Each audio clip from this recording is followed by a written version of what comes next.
Iran ने दावा ये किया है कि उसने अमेरिका के सबसे आधुनिक निगरानी ड्रोन में से एक MQ-9 रिपर को मार गिराया है। ईरानी मीडिया के अनुसार ये कार्रवाई केशम द्वीप के पास की गई है और इसमें पहली बार अराश कामगीर नाम की एक नई स्वदेशी एयर डिफेंस प्रणाली का इस्तेमाल किया गया है।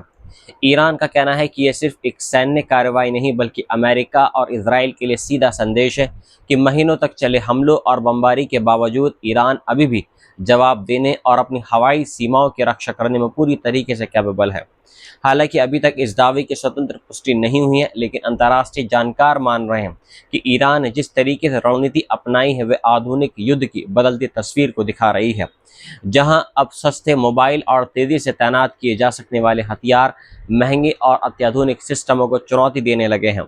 ईरानी समाचार एजेंसी फारस के अनुसार अराश कामगीर नामक ये प्रणाली स्टेल्थ यानी रडार से बचने वाले लक्ष्यों का पता लगाने की क्षमता रखती है।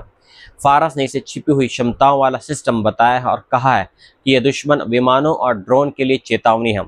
इस प्रणाली का नाम फारसी पौराणिक नायक अराश के नाम पर रखा गया है, जिसे ईरानी इतिहास और साहित्य में विदेशी शक्तियों के खिलाफ संघर्ष के प्रतीक के रूप में देखा जाता है। ईरानी मीडिया इस घटना को राष्ट्रीय गर्व और सैन्य आत्मनिर्भरता के उदाहरण के रूप में पेश कर रही है। ये घटना ऐसे समय में हुई है जब अमेरिका ने कथित तौर पर बंदर अब्बास के पास ईरानी सैन्य ठिकानों पर नए हमले किए हैं। इसके बाद ईरान की इस्लामिक रेवोल्यूशनरी गार्ड कॉर्प्स यानी IRGC ने दावा ये किया है कि उसने जवाबी कार्रवाई में एक अमेरिकी एयरबेस को निशाना बनाया है। हालांकि अमेरिकी अधिकारियों ने इन दावों पर अभी तक सीमित प्रतिक्रिया दी है, लेकिन यह साफ दिखाई दे रहा है कि युद्ध विराम के बावजूद दोनों देशों के बीच तनाव लगातार बढ़ रहा है। स्ट्रेट ऑफ हार्मोज दुनिया के सबसे संवेदनशील समुद्री मार्गों में से एक माने जाते हैं, लेकिन यहाँ से दुनिया के तेल व्यापार का बड़ा हिस्सा गुजरता है। अगर यहाँ संघर्ष बढ़ता है तो इसका सीधा असर वैश्विक तेल कीमतों, गैस सप्लाई और अंतर्राष्ट्रीय व्यापार पर पड़ सकता है, और वो पड़ भी रहा है। जानकारों का कहना है कि ईरान का यह दावा पूरी तरह नजरअंदाज नहीं किया जा सकता। लंदन के किंग्स कॉलेज में सुरक्षा अध्ययन के वरिष्ठ विशेषज्ञ मार्क हिलबॉर्न ने कहा है कि ईरान पिछले कई वर्षों से सस्ते लेकिन प्रभावी मिसाइल और एयर डिफेंस सिस्टम विकसित कर रहा है। उन्होंने कहा कि आधुनिक युद्ध में अब सिर्फ महंगे हथियार ही निर्णायक नहीं होते, बल्कि कम लागत वाले मोबाइल सिस्टम भी बेहद महत्वपूर्ण बन चुके हैं। ठीक उसी तरह जैसे यूक्रेन युद्ध में छोटे और सस्ते ड्रोन ने बड़ी सैन्य ताकतों को चुनौती दी थी, वैसे ही ईरान भी युद्ध की अर्थव्यवस्था बदलने की कोशिश कर रहा है। जानकारों का कहना है कि अगर ईरान वास्तव में MQ-9 रिपर जैसे ड्रोन को मार गिराने में सफल रहा है, तो इसका मतलब यह है कि अमेरिका को अब भविष्य में ज़्यादा महंगी मिसाइलों और लंबी दूरी से हमले करने वाले हथियारों पर निर्भर होना पड़ सकता है। दूसरी तरफ ईरान अपने अपेक्षाकृत सस्ते शाहिद ड्रोन और कम लागत वाले एयर डिफेंस सिस्टम का इस्तेमाल जारी रख सकता है, जिससे लंबे युद्ध में आर्थिक संतुलन बदल सकता है। न्यूयॉर्क स्थित रणनीतिक एक्सपर्ट्स मंच हैरिजन एंगेज के अनुसार जानकार एलेक्स एलमेंडा का कहना है कि ये आरश कामगीर शायद कोई पूरी तरह नया चमत्कारी हथियार नहीं बल्कि ईरान की उस रणनीति का एक हिस्सा हो सकता है जिसमें वो छोटे मोबाइल और आसानी से छिपाए जा सकने वाले एयर डिफेंस सिस्टम विकसित कर रहा है। उनका कहना है कि यह संभवतः ऐसा सिस्टम है जो पारंपरिक बड़े रडार स्टेशनों पर निर्भर नहीं करता है, बल्कि इलेक्ट्रो ऑप्टिकल या हीट सीकिंग तकनीक से काम करता है। इसका मतलब ये हुआ कि ये अचानक सक्रिय होकर कम ऊंचाई पर उड़ रहे ड्रोन या विमानों को निशाना बना सकता है। युद्ध जानकारों का कहना है कि आधुनिक एयर डिफेंस सिस्टम्स की सबसे बड़ी कमजोरी ये होती है कि बड़े रडार और लॉन्चर आसानी से पहचान लिए जाते हैं और दुश्मन उन्हें पहले ही नष्ट कर देता है, लेकिन छोटे और मोबाइल सिस्टम तेजी से स्थान बदल सकते हैं, छिप सकते हैं और फिर अचानक हमला कर सकते हैं। यही वजह है कि MQ-9 रिपर जैसे ड्रोन जो मुख्य रूप से निगरानी के लिए धीमी गति से उड़ते हैं, ऐसे हमलों के प्रति ज़्यादा संवेदनशील होते हैं। पेरिस के साइंसिस प्रोफेसर प्रो यूनिवर्सिटी की एक्सपर्ट निकोल ग्रावेस्की का कहना है कि ईरान की रणनीति पश्चिमी देशों से बिल्कुल अलग है।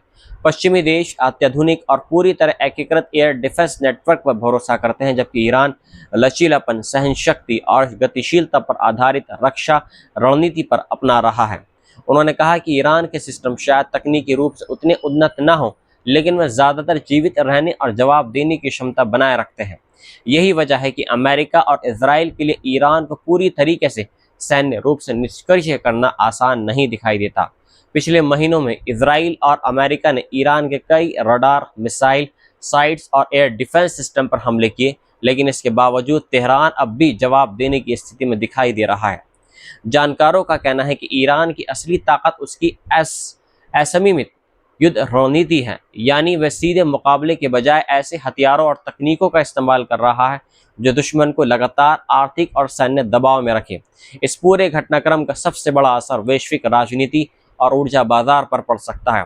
अगर स्ट्रेट ऑफ हार्मोज में संघर्ष बढ़ता है तो तेल की कीमतें अचानक बहुत तेजी से बढ़ सकती हैं। दुनिया के कई बड़े देश पहले ही ऊर्जा संकट और महंगाई से जूझ रहे हैं। ऐसे में खाड़ी क्षेत्र में नया युद्ध वैश्विक अर्थव्यवस्था को गहरे संकट में डाल सकता है। जानकारों का भी ये भी कह रहे हैं कि अमेरिका और इजराइल ने शायद ईरान की सैन्य क्षमता को कम आंक लिया था। पश्चिमी जानकार अक्सर ईरानी मिसाइलों और ड्रोन को कम सटीक या कम प्रभावी बता रहे हैं, लेकिन वास्तविकता यह है कि ईरान ने अपने संसाधनों और परिस्थितियों के हिसाब से ऐसी रणनीति विकसित की है जो बड़े और तकनीकी रूप से अधिक शक्तिशाली दुश्मनों को भी लगातार चुनौती दे रही है। निकोल ग्राएविस्की का कहना है कि पश्चिमी देशों की सबसे बड़ी गलती यह है कि वे ईरान की सैन्य क्षमता को अपनी रणनीतिक सोच से मापते हैं, जबकि ईरान का लक्ष्य अमेरिका जैसा बनना नहीं बल्कि अपने से कहीं अधिक शक्तिशाली दुश्मनों के खिलाफ लंबे समय तक टिके रहना है। उनके अनुसार जून 2025 के 12 दिन के युद्ध के बाद ईरान ने बैलिस्टिक मिसाइल उत्पादन को फिर तेजी से बढ़ा दिया था और आज उसके पास ऐसी रक्षा प्रौद्योगिकी की क्षमता मौजूद है जो लंबे संघर्ष में उसे टिकाए रख सकती है। अब सबसे बड़ा सवाल यही है कि क्या ये तनाव फिर से बड़े युद्ध में बदलेगा या कूटनीतिक बातचीत उसे रोक पाएगी। लेकिन इतना साफ दिखाई दे रहा है कि मध्य पूर्व में संघर्ष का नया दौर सिर्फ टैंकों और लड़ाकू विमानों का नहीं बल्कि drone, mobile, air defence system, cyber युद्ध और आर्थिक दबाव का युद्ध बन चुका है। और अगर अमेरिका, इजराइल और ईरान के बीच तनाव इसी तरह बढ़ता रहा तो आने वाले समय में स्ट्रेट ऑफ हार्मोज पूरी दुनिया के लिए सबसे बड़ा भू राजनीतिक विस्फोटक बिंदु बन सकते हैं।